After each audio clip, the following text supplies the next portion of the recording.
hampir 70% pedagang dan pemilik toko di Pasar Klender, Pasar Jatinegara, Pasar PGC, dan Minang semua. Betul. Koperasinya itu mereka rata-rata orang Minang. Setiap menjelang pemilu, rakyat selalu menjadi korban. Mohon maaf, saya bilang korban. Kenapa? Betul. Ya, rakyat selalu selama ini diiming-imingi dengan sembako, dengan uang, dengan amplop dan lain-lainnya lah. Kemampuan yang kita miliki, ya kan, kemampuan yang kita punya, yaitu tidak hanya sebatas masalah ekonomi ya, tapi bagaimana relasi itu atau jaringan itu merupakan suatu modal yang besar menurut saya.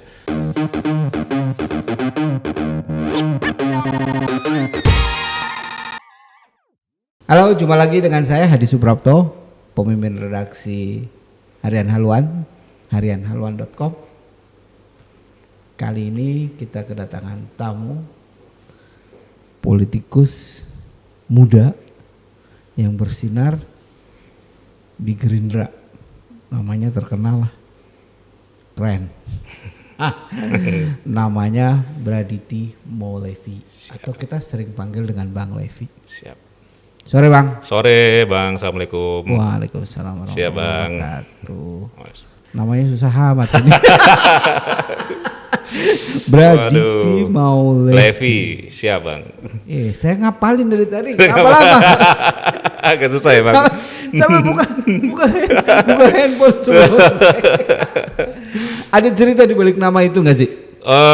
Ya, sebenarnya nama itu kan memang doa dari orang tua ya Bang, ya betul. kepada anaknya, dan alhamdulillah saya diberi nama yang memang kalau dicari di kamus nggak ketemu. Unik.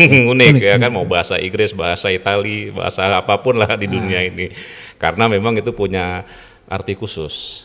Ya artinya orang tua saya memberi nama tersebut, ya Braditya Maulevi itu ada artinya Bang. Apa itu? Jadi Braditya itu gabungan kedua nama orang tua saya, ayah gitu. dan ibu, ya kan. Ibu saya Bonita Rahmawati, ayah saya bernama Diditel Kambas, digabungin tuh, jadi Braditya. Gitu. Idenya keren juga. Ya kan. Nah sementara Maulevi sendiri juga ada artinya Bang. Apa itu? Saya bilang Maulevi ini mempunyai arti yaitu Maulid Evening. Jadi saya lahir Maulid Nabi, malam Maulid Nabi. Maulid sore. Ya. Iya, jadi campuran artinya Islami tapi bahasanya Arab. Artinya Arab ya, maksudnya gitu Inggris ya, bahasanya Inggris tapi artinya Islami gitu. Oh gitu. Gitu Bang. Panggilannya Bang Levi, biasa dipanggil dari kecil Levi sama keluarga. Siap. Iya. Unik ya Bang. Saya kalau kita bilang Bang Levi kita udah ini apa ya, kalau orang Gerindra Bang Levi ya udah enggak lah mukanya yang itu. Seperti dipanggil Jakarta ya. Siap, insya Allah. Ya mudah-mudahan ini. Terus memulai karir politik itu di tahun berapa? Sebenarnya kalau politik ini sejarah saya dulu kecelakaan Bang. Kecelakaannya? Kenapa kecelakaan? Karena saya dulu bercita-cita jadi pengusaha. Tapi dulu, kan pengusaha juga? Ya tetap. Jadi saya belum ada niat untuk terjun ke politik. Oke. Jadi dulu waktu saya di Padang, Sumatera Barat, saya kan dulu banyak kegiatan lah setelah saya kuliah. Saya kuliah di UNAN, Fakultas Ekonomi UNAN di Padang. Nah saya mulai banyak berorganisasi melakukan kegiatan baik itu di dunia usaha maupun di dunia kepemudaan. Nah pada saat itu saya kebetulan lagi menjabat menjadi ketua HIPMI Bang, Himpunan Pengusaha Muda Indonesia. Itu Kota Padang. Kuliah? Udah tamat. Setelah tamat kuliah. Setelah kuliah. Ya, setelah tamat kuliah saya belajar jadi pengusaha ya kan, dan akhirnya sama teman-teman kita masuklah HIPMI. Nah pada saat itu saya menjadi ketua HIPMI Kota Padang pada itu tahun 2009 waktu gempa itu. Iya, gempa di Kota Padang. Nah itu agak unik karena saya pengalaman saya berorganisasi pada saat itu baru belajar lah ya. Nah tiba-tiba ya itu tadi saya ditawarin masuk ke Partai Golkar, walaupun keluarga saya ya pada umumnya Golkar Bang ya, karena kan zaman dulu rata-rata PNS maupun Golkar. Yang lainnya Golkar, om saya juga Golkar. Nah saya waktu itu masih belum mau. Siapa yang nawarin? ya ketua Golkar Kota Padang waktu itu. Oke. Ya saya belum mau, tapi akhirnya Dirayu-rayu. ya itu ketua Golkar ini nelponin om saya. Akhirnya dia suruh lah, udah kamu masuk aja. Ini kuncinya di om. Karena dia ngelihat saya sebagai ketua HIPMI kan, tentu saya punya gerbong lah waktu itu. Ya udahlah, karena om saya udah perintah ya kan, akhirnya ya udahlah saya masuklah di partai. Gitu ceritanya Bang. Saya masuk Golkar 2009. Ya, itu ceritanya. Berarti menjelang pemilu. Menjelang pemilu, iya 2012 ya, pemilu. Iya benar. 2012-14 sih kalau nggak salah. Ya gitu Bang. Oh gitu. Iya. Jadi karena HIPMI itu ya. Iya. HIPMI kemudian HIPMI, ditawari iya. masuk. Tapi kayaknya sekarang kalau saya lihat kayaknya lebih menikmati politikus. Sebagai politikus sebagai pengusaha. Iya. Benar nggak sih? Ya sebenarnya ya gini Bang, dua-duanya itu kan artinya mempunyai tantangan yang berbeda. Oke. Ya, karena kita lihat satu sisi sebagai pengusaha kan tentu mempunyai tugas membuka lapangan pekerjaan. Ya kan, kita menyiapkan lapangan pekerjaan buat masyarakat. Nah, artinya lapangan pekerjaan ini hanya terbatas Bang kalau saya melihat. Kayak kalau kita di dunia usaha kan paling maksimal ya minimal 10 atau 100 ya kan, atau berapalah. Dengan kita membuka usaha itu dapat membuka lapangan pekerjaan, gitu Bang. Nah, kan tetapi kalau saya lihat dengan politik ini tentu akan lebih luas. Ya. Lebih luas. Jadi tidak hanya terbatas sebagai karyawan ya kan, tapi ini bagaimana ya itu masyarakat ini ekonominya meningkat. Nah, itu sih yang menjadi salah satu motivasi saya waktu itu untuk memilih terjun di politik. Nah, itu Bang. Ini tadi kan dari Golkar, kemudian tiba-tiba geser ke Gerindra. Ini sorry agak mundur. Ya. Tapi supaya kita ya paham lah. Ya. Itu geser ke Gerindra, apa yang menarik dari Gerindra? Nah, sebenarnya pada saat saya setelah aktif di Golkar, saya masih menjabat di HIPMI, ketua HIPMI. Saya sempat nyalek tuh di Kota Padang. Oke, dari Golkar. Dari Golkar. Oke. Nah, tetapi waktu itu saya masih belum serius, masih belum sepenuh hati lah, karena masih muda waktu itu kan. Saya masih mikir ya lebih enak dunia usaha, apalagi jadi anggota DPRD kota. Ya mohon maaf, gaji kecil gitu kan waktu itu, kita nggak dapat apa-apa. Saya mikirnya begitu ya. Udah, jadi suatu saat waktu momen menjelang pemilihan itu saya ada tawaran Bang. Saya ditawari oleh teman-teman untuk join bisnis di Jakarta. Pemilihan tahun berapa? 2012 apa ya? 2012 ya, saya lupa ya waktu itu. Nah, itu saya galau tuh. Jadi akhirnya saya istiqoroh. Ya saya pilih lah, saya tinggalin pemilihan, saya hijrah ke Jakarta. Jadi ya modal caleg ini saya bawa untuk bisnis. Nah, jadi ada yang menarik. Jadi waktu modal ini saya bawa ke Jakarta untuk berbisnis, itu habis Bang. Jadi bisa dibilang saya merasakan yang namanya bangkrut. Hilang gitu kan, ya risiko lah. Kita di dunia usaha ini kan ibarat main roller coaster ya, jet coaster kan, roller coaster itu. Jadi ya roller coaster, ya udah saya sempat mengalami kebangkrutan di titik nol gitu kan, tinggal di Jakarta dan saya sudah berkeluarga. Nah, itu saya merasain. Anak istri udah diboyong ke Jakarta waktu itu? Waktu itu istri Jakarta, jadi calon istri di Jakarta, jadi saya menikah, saya pindah ke Jakarta, lalu saya menikah di Jakarta, dan saya mempunyai anak. Nah, waktu itu anak masih kecil, ya udah usaha bangkrut, duit hilang. Nah, di saat itulah saat lagi saya masa sulit, ya waktu zaman, ya itu tadi saya merasa bersyukur karena mempunyai jaringan lah ya melalui HIPMI ini. Nah, saya ketemu dengan salah satu teman juga di HIPMI, itu Bang Andre Rosiade waktu itu. Nah, dan beliau waktu itu juga pasca gagal menjadi wali kota kan, calon wali kota Padang. Ya kita sama-sama di rantau, ya udah bareng lo yuk kita ini berjuang waktu itu. Nah, saya bikin usaha lagi bareng sama beliau, sama Bang Andre.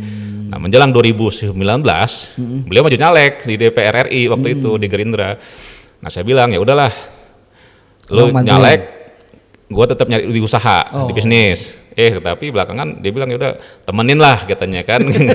Ya udahlah kita temenin. Jadi usaha waktu itu kita tutup. Nah, kita ikut, saya mendampingi beliau fokus kampanye. Jadi waktu itu memang total lah kita kan 2019 itu bagaimana kita sebagai oposisi ya, itu saya merasakan bagaimana sulitnya waktu itu perjuangan. Nah, saya ikut mendampingi itu. Setiap beliau ke dapil, saya ikut itu Bang, 2019. Nah, awal dari situ ya alhamdulillah beliau kepilih.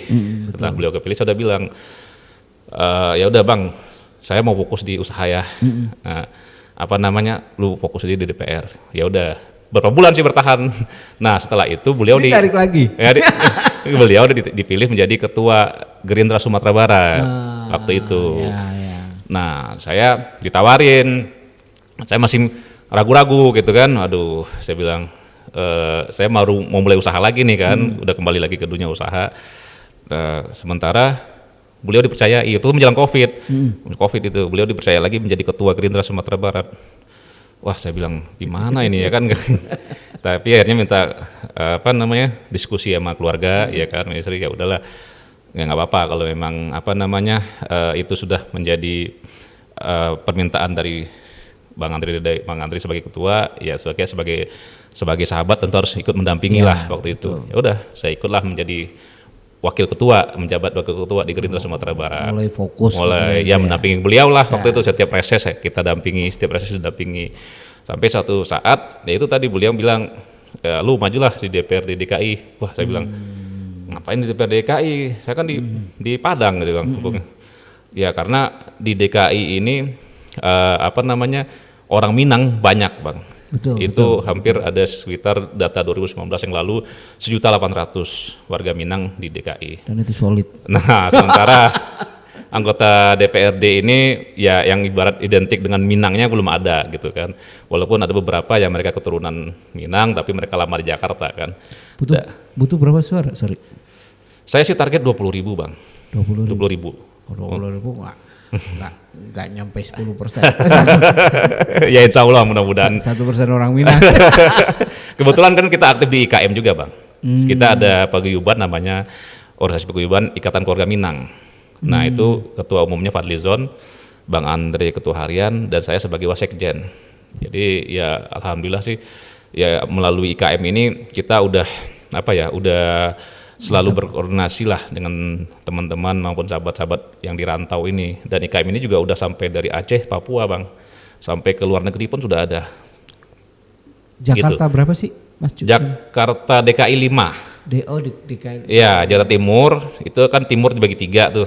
Nah saya itu antara 4, 5, 6, nah saya di 5. 5 itu ada 3 kecamatan. Jatinegara, Durensawit, Kramat Jati. Itu orang Minang semua isinya. Pasar-pasarnya itu orang Minang. Saya udah keliling dari tahun lalu. Tahun lalu itu saya udah keliling lah di pasar-pasar di daerah tersebut melalui IKM kan. Saya bersilaturahim. Hampir 70% pedagang dan pemilik toko di pasar Klender, pasar Jatinegara, pasar PGC dan Minang semua. Betul. Koperasinya itu mereka rata-rata orang Minang. Ya itu. Daerah sana sama Tanah Abang. Sama Tanah Abang pusatnya. Tanah Abang. Kalau di sini, siapa? Mau cari makan apapun, soal kalau yang berbau Minang itu banyak banget. Wah. Dan pelopor fast food itu orang Minang Bang, karena kan langsung siap saji. Loading saya. Siap saji, kita nggak nunggu lama. Betul. Iya. Siap saji banget itu. Lapar ya makanya kalau mau masakan Minang. Lapar. Jadi di sini banyak banget itu. Iya. Dari dari yang nasian sampai nasi goreng sampai. Betul Bang. Jadi lapar nih. Dan Jakarta ini kan sebenarnya kota yang sudah mapan ya. Betul. Sudah mapan. Ngambil suara juga tidak mudah kalau tidak punya basis seperti tadi ya, basis Minang. Sebenarnya untuk menarik para pemilih, sebenarnya apa program yang ditawarkan dari Bang Levi ini? Siap Bang. Ya artinya kita walaupun tadi saya kita ngobrol tentang Minang, Bang. Tapi ya alhamdulillah sih sampai sejauh ini saya kebetulan kan tinggal rumah saya itu di Dapil juga tersebut, Bang. Saya tinggal di Duren Sawit. Nah, saya kebetulan juga ya lumayan aktif lah bersosialisasi sama tetangga gitu kan. Dan juga dengan warga-warga sekitar. Artinya saya juga sudah mulai mempelajari nih bagaimana karakter maupun apa namanya budaya dari warga-warga sekitar rumah saya gitu kan, dan juga bagaimana tipe-tipe warganya seperti apa. Ya alhamdulillah sih nggak jauh beda dengan kita di Minang ya, karena Jakarta Timur terutama saya juga tinggal itu dekat perkampungan, Bang. Artinya keagamaan masih kuat gitu kan, terus kegotong royongannya juga masih kuat, kekeluarganya masih kuat. Ya alhamdulillah nggak jauh beda lah. Jadi nggak sulit untuk mensinkronisasikan, ya, apalagi dengan ya Betawi dan berbagai suku lah. Karena Jakarta ini kan etalase Indonesia. Ya betul. Jadi semua suku ada di sini. Betul. Tidak hanya Minang kan, ada Betawi, ada Sunda, ada Papua. Nah semuanya berhidup dan mencari nafkah di Jakarta. Karena ya itu tadi Jakarta ini kan menjanjikan bagaimana pundi-pundi keuangan itu ada di sini. Nah, orang berebut lah. Nah, jadi saya sih sebenarnya dari setahun yang lalu sudah mulai bersilaturahim ya, membangun komunikasi dengan semua kalangan, termasuk juga dengan kalangan-kalangan ulama, kalangan-kalangan tokoh-tokoh masyarakat setempat. Nah, itu saya terus meminta petunjuk lah, meminta nasihatnya seperti apa, terutama ulama. Saya tuh memang terus terang dari dulu waktu zaman saya masih di Padang itu kan saya cukup dekat lah dengan ulama gitu ya Bang ya. Yang alhamdulillah sih sampai sekarang saya juga cukup dekat dengan beberapa ulama gitu kan. Saya selalu diskusi, ya artinya saya minta nasihat seperti apa nantinya ke depan gitu kan. Kalau memang saya maju, saya minta mohon doanya gitu kan, dan terus nasihat-nasihatnya. Ya alhamdulillah banyak dukungan dari ulama ya kan, termasuk juga dari tokoh-tokoh lokal dan juga dari berbagai lintas suku yang memberikan support dan dukungan kepada kita gitu loh. Karena saya memang membawa program, yaitu tadi saya nggak mau yang namanya kita ini sebagai anggota legislatif maupun sebagai calon hanya bekerja 4 tahun sekali atau 5 tahun sekali menjelang pemilu. Karena ini memang saya sudah beberapa temui warga, Bang. Saya sudah hampir setahun belakangan ini saya keliling, Bang. Saya temui warga-warga. Belusukan juga? Belusukan. Beliau belusukan, bahasa kerennya. Saya belusukan langsung. Karena bagi saya dengan belusukan itu kita banyak mendapatkan informasi, Bang. Saya juga baru tahu ternyata di Jakarta ini, kota metropolitan yang namanya orang pasti mencari berlomba-lomba menjadi sukses kan. Masih banyak, Bang, yang tidur di emperan. Terus juga rumahnya nggak punya safety tank. Itu banyak sekali. Dan itu nggak jauh-jauh di kelurahan saya. Nah itu yang saya temui, Bang. Jadi memang saya melihat yang PR terbesarnya itu adalah bagaimana tugas pemerintah ini ya, saya lihat ya, itu bagaimana bisa meningkatkan SDM, sumber daya manusianya, Bang. Karena bagaimanapun juga jika SDM kita lemah, ya kan, tentu yang lain-lainnya juga pasti akan lemah. Ya kan, baik penghasilannya lemah, kesehatannya juga lemah, dan lain-lain lah, perilakunya juga kan akhirnya cenderung ke hal-hal negatif, kriminal jadinya, karena SDM tadi, Bang. Nah itu yang saya perhatikan. Jadi saya mempunyai program bagaimana ke depan ini, artinya saya mempunyai tagline yaitu bersatu kita maju bersama. Artinya apa? Artinya maju ini bukan saya doang gitu loh, tapi bareng-bareng. Karena kalau saya lihat selama ini setiap menjelang pemilu rakyat selalu menjadi korban. Mohon maaf, saya bilang korban. Kenapa? Betul. Ya rakyat selalu selama ini diiming-imingi dengan sembako, dengan uang, dengan amplop dan lain-lainnya lah. Dan 5 tahun sekali. 5 tahun sekali. Ya masyarakat menerima aja karena memang itu edukasi yang diberikan oleh caleg kita. Nah dan akhirnya setelah mereka terpilih, mereka lupa atau mereka nggak disapa lagi, warga ini komplain. Nah saya bilang lah, ya nggak bisa komplain kan, sudah dikasih sembako, sudah dikasih amplop, sudah dikasih uang, ya kenapa dong? Tapi nilainya nggak sebanding. Nah nggak sebanding. Nah akhirnya saya mempunyai program, ya ibaratnya ini Bapak Ibu mau dikasih ikan apa pancing? Nah ya kan, kalau ikan ya paling 2-3 hari habis. Mau berapa banyak, mau 1 ton atau 1 truk juga nikmatnya nikmat sebentar. Tapi kalau udah saya kasih pancing, Bapak bisa jual ikan, bisa lebih banyak mendapat ikannya. Nah, caranya bagaimana, Nan? Saya bikinlah suatu program-program, saya kemas sama tim. Kebetulan saya sudah punya tim relawan, Bang ya. Mulai dari tingkat kelurahan, ke tingkat RW, sampai tingkat RT. Ya, artinya apa? Tim ini yang akan berkoordinasi lah dengan warga. Pendampingan, ya kan? Nah, saya membuat program bagaimana warga yang ingin ikut bergabung atau memilih saya kasih reward, Bang. Rewardnya apa? Saya membuat kartu tanda relawan. Jadi kartu tanda relawan ini bagi yang ingin bergabung atau ingin mendukung saya, datanya dikasih sama tim ngasih kartu. Manfaatnya apa? Banyak. Untuk saat sekarang ini mungkin kewirausahaan. Ya, itu tadi pelatihan, kewirausahaan, UMKM dan lain-lain lah, termasuk nanti permodalan, ya kan, termasuk nanti juga akses pasar penjualannya. Ya, ini saya coba kolaborasikan dengan teman-teman di HIPMI maupun yang lain-lain. Ya, nah ini akhirnya apa ya, usaha-usaha kecil ini bisa meningkat, Bang. Survive. Karena kalau saya lihat kan kendala kita ini image yang tertanam sama masyarakat selalu dimanjakan dengan yang namanya sifat konsumtif. Contoh, dikasih KJP, kasih 300.000, dikasih 400.000, duit habis kan. Mereka nggak bisa ngelola bagaimana duit itu 300.000 nih bisa menjadi 600.000, bisa menjadi 1.000.000. Nah, ya itu tadi, Bang, akhirnya konsumtif. Nah, warga kita konsumtif. Nah, akhirnya apa ya, itu yang saya coba program-programnya dengan teman-teman. Ya, itu tadi banyak, Bang. Selain itu, yang kedua saya coba karena sekarang ini udah zaman teknologi ya, kita jangan sampai ketinggalan, Bang. Artinya apa? Saya coba juga nanti dengan teman-teman yang sudah mempunyai kartu tanda relawan itu, saya akan bikinkan aplikasi. Kalau di aplikasi ini kita bikinkan khusus yang sudah mempunyai KTR saya bikin ya, saya bilang ya, kartu tanda relawan. Tanda relawan ini mereka bisa bergabung di sana. Aplikasi ini semacam marketplace, Bang, kayak Shopee, kayak Tokopedia.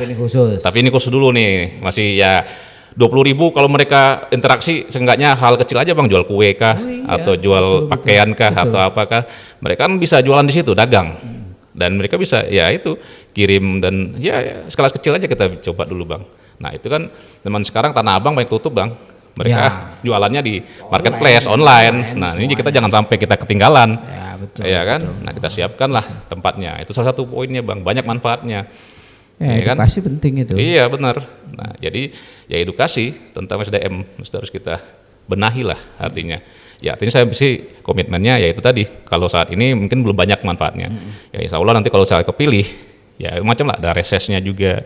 Ada nanti program-program tentu yang namanya kita setelah terpilih, ya pasti yang kita prioritasin yang memilih kita dong. Ya.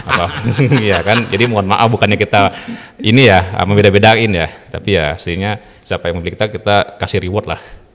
Harapan saya sih ya kalau mumpung terpilih 4 tahun lagi kita ketemu mereka ekonominya juga meningkat lah, sukses lah gitu, Bang. Betul. Siap. Ya kadang-kadang kan ya terus terang ya, kami warga-warga biasa datang caleg kalau lagi butuh doang. Betul. Begitu kita butuh akses modal, butuh akses distribusi, butuh akses barang, kita nggak dikasih jalan. Ya.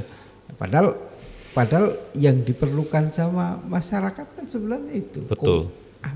Ada komunikasi-komunikasi yang terputus dan yang bisa nyambungin kan sebenarnya ya mereka-mereka ini yang menjabat ini. Betul. Kan. Belum lagi nanti regulasi macam-macam. Betul. Regulasi penting, Bang, menurut saya. Betul. Nah ini yang harus jadi concern. Siap. Jadi bagi kue, bagi beras. Iya.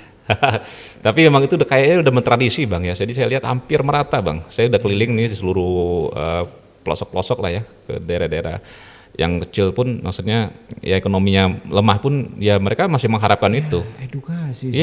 Jadi saya mengharapkan itu. Jadi kayak semacam ketika saya ke TPS itu ya saya harus dapat beras. Iya benar itu. Udah nggak sehat. Iya benar. Itu benar sekali. Ya tugas kita sebenarnya mengedukasi. Iya. Teman-teman. Benar. Kalau di Jakarta Timur sendiri itu kan sebenarnya potensi-potensi kelemahan tapi harus jadi potensi untuk kita kembangkan. Betul. Kalau potensi jujur ya ini Jakarta Timur kalau dilihat kalau di sosmed ya, kalau di sosmed kan selalu bandingkan Jakarta Timur, Jakarta Selatan, Jakarta Barat. Bahkan saya tidak tahu indeksnya, tapi kalau di sosmed ngomong, wah Jakarta Timur ketinggalan. Padahal sih sebenarnya kalau saya lihat sih enggak banget lah, enggak juga gitu Jakarta Timur. Nah sebenarnya kalau dilihat dari data, mungkin abang punya, sebenarnya tingkat di Jakarta Timur seperti apa? Ya kalau saya lihat memang kan, saya belum bicara data bang ya, karena saya juga tidak belum melihat datanya, tapi saya hanya melihat realnya ya, real di lapangan. Ya artinya Jakarta sih kalau saya lihat hampir di setiap wilayah nggak jauh berbeda lah, ya kan. Memang yang membedakan itu yaitu tadi mungkin Jakarta Pusat lebih banyak perkantorannya, ya kan, atau daerah selatan lebih banyak bisnisnya atau bagaimana gitu kan. Sementara di timur sendiri mungkin ya ada beberapa, tapi mungkin lebih padat penduduknya.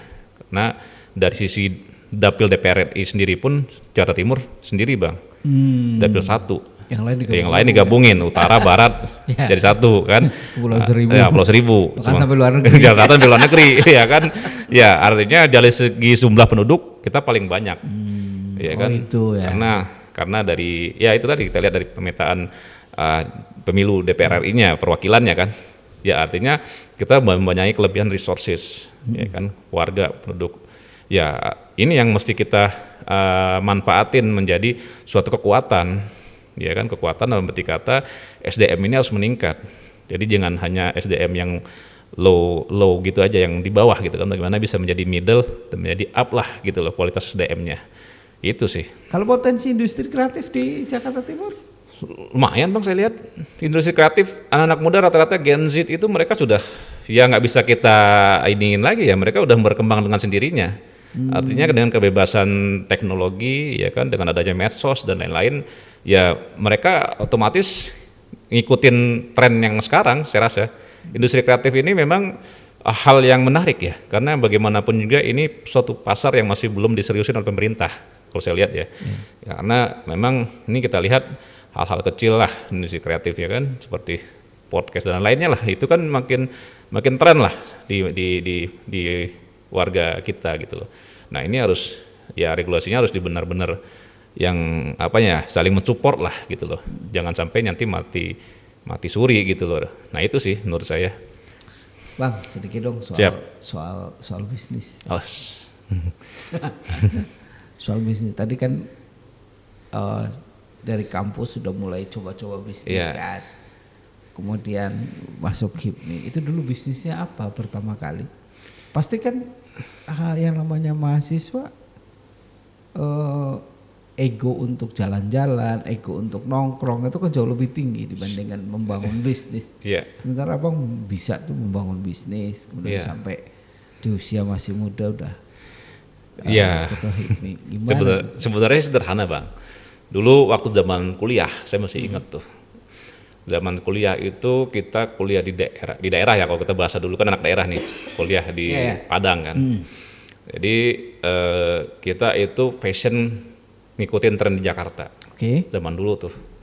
Nah waktu itu ada salah satu saudara saya, dia dagang bang. Jadi dagangnya ini dia beli baju pakaian lah yang lagi tren di Jakarta, dibawa ke Padang.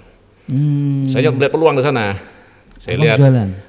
Abang jual? Saya nggak baca peluang ya, saya jual. Saya bilang ya udah, nih baju celananya gue bawa ya, gue bilang ke kampus.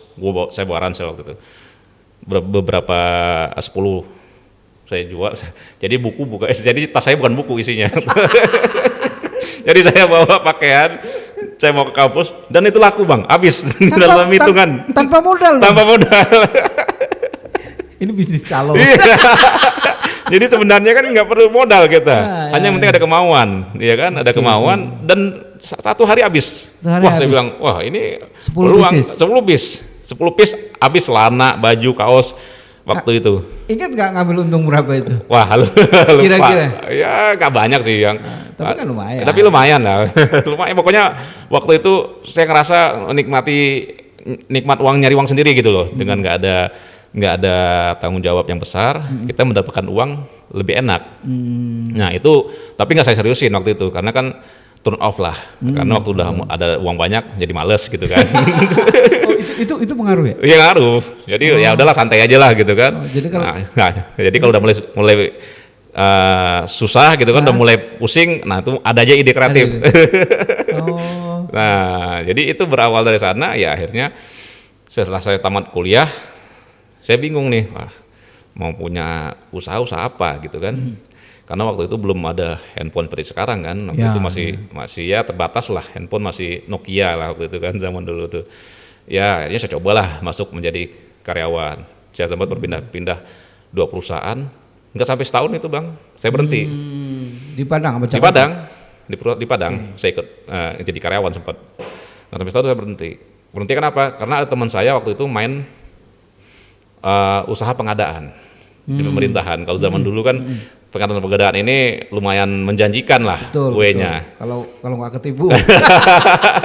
Ya udah saya ikut, saya belajar sama teman saya itu, ya kan, kebetulan orang tuanya juga pemain pengadaan, banyak saya belajar dari sana. Akhirnya saya bikin CV waktu itu, saya bikin perusahaan sendiri. Ya alhamdulillah mulai berkembang lah waktu itu kan, sampailah saya menjadi ketua HIPMI. Waktu itu saya masih main di pengadaan. Ya lebih banyak ke pemerintahan waktu itu, ke dinas-dinas lah ya. Ya waktu itu masih skala kecil lah, pengadaan, terus juga ada ya apa namanya, jasa-jasa konstruksi kecil-kecilan, rehab gitu loh Bang. Nah itu belajar dari sana.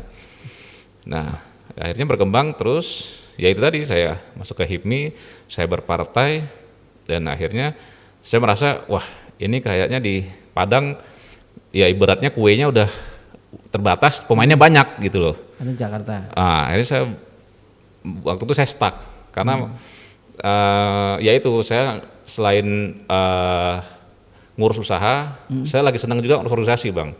Jadi ngurus organisasi. Oh, organisasi. Jadi selain ketua HIPMI, saya juga ketua AMPG Golkar Kota Padang.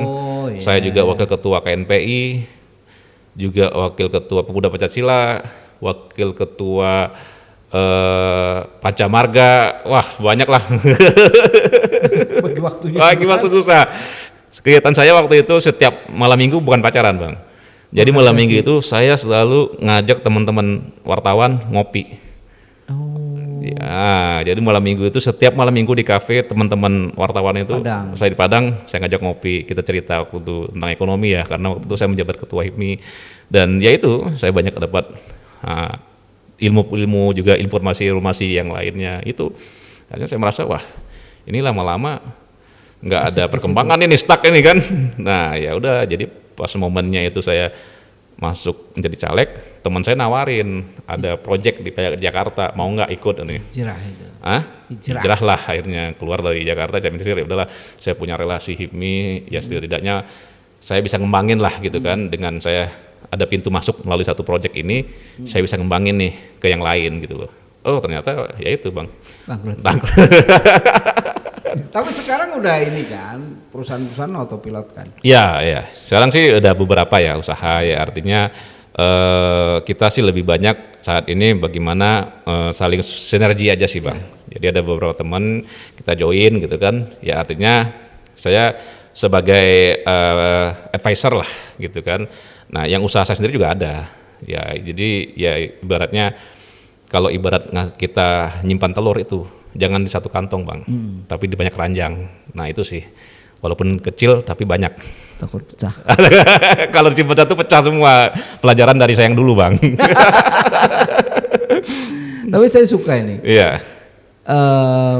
Menarik karena kalau berpolitik kita secara ekonomi sudah mapan, itu mudah-mudahan inilah tidak tergoda macam-macam. Amin. Lebih ya kalau duit sudah ada kan ngapain lagi gitu loh. Dibandingkan ya mohon maaf ini ada yang banyak lah, termasuk teman-teman saya di kampung juga banyak yang baru lulus, kemudian masuk partai, kemudian belum apa-apa sudah nyalek, padahal secara ekonomi Betul. Ini juga masih Iya. berantakan. Akhirnya ya kalau jadi, Iya. kalau nggak jadi kan akhirnya keluarga berantakan. Betul. Dan itu anak istri yang jadi Betul. korban. Ini saya pengalaman Betul. banyak teman-teman kayak gitu. Oke Bang. Tapi ada tambahan sih Bang, saya boleh nambah dikit ya. Oh, boleh. Sebenarnya ini Bang, kalau saya melihat ini ya, kalau secara pengalaman saya, artinya ini memang ke depan harus ada regulasi yang jelas lah dari pemerintah maupun dari pemerintah ya, soal untuk tentang pencalekan. Oh, oke. Karena apa? Karena ada beberapa partai yang artinya mereka kekurangan calegnya, sementara mereka sudah lolos sebagai peserta pemilu. Akhirnya apa? Akhirnya mereka asal masukin caleg. Ya, Nggak ada ya, yang penting kuota terpenuhi lah. Saya dengar. Ya, itu ada beberapa. Nah, ini mesti harus regulasinya harus jelas lah menurut saya ya. Karena kasihan nantinya menjadi korban ya bukan hanya calegnya tapi juga masyarakat ya kan. Karena banyak yang tadi asal-asalan yang seperti Abang bilang tadi. Dan ini kuota laki-laki perempuan. Nah, iya, benar. Itu kuota perempuan. Banyak banget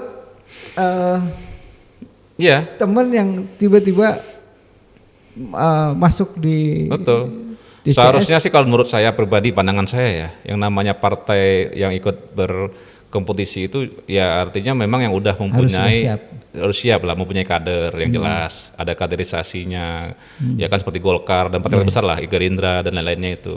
Kita bukan underestimate lah partai-partai baru, ya tapi setidak-tidaknya mereka mungkin jauh-jauh hari sebelum lolos ini mereka sudah ada kader lah yang dilatih, disiapkan untuk menjadi caleg gitu loh. Jangan asal comot tiba-tiba pas sudah lolos bingung kekurangan kekurangan wanitanya, caleg perempuannya, caleg yang potensialnya, akhirnya ya udah asal comot aja. Yang kasihan masyarakat sama calegnya. Itu sih Bang menurut saya ya. Yang jangan-jangan yang asal-asal itu nanti jadi. Nah itu, itu jadi bahaya kan. Bang, pesan dong buat anak-anak muda Jakarta supaya lebih bergairah lagi. Oke, siap. Makin semangat. Ambil peluang. Wah, siap. Baik teman-teman maupun sahabat-sahabat Bang Levi, khususnya di Jakarta dan Jakarta Timur. Ya kita sebagai anak muda kan tentu harus bisa membaca peluang lah, peluang bagaimana kita bisa melihat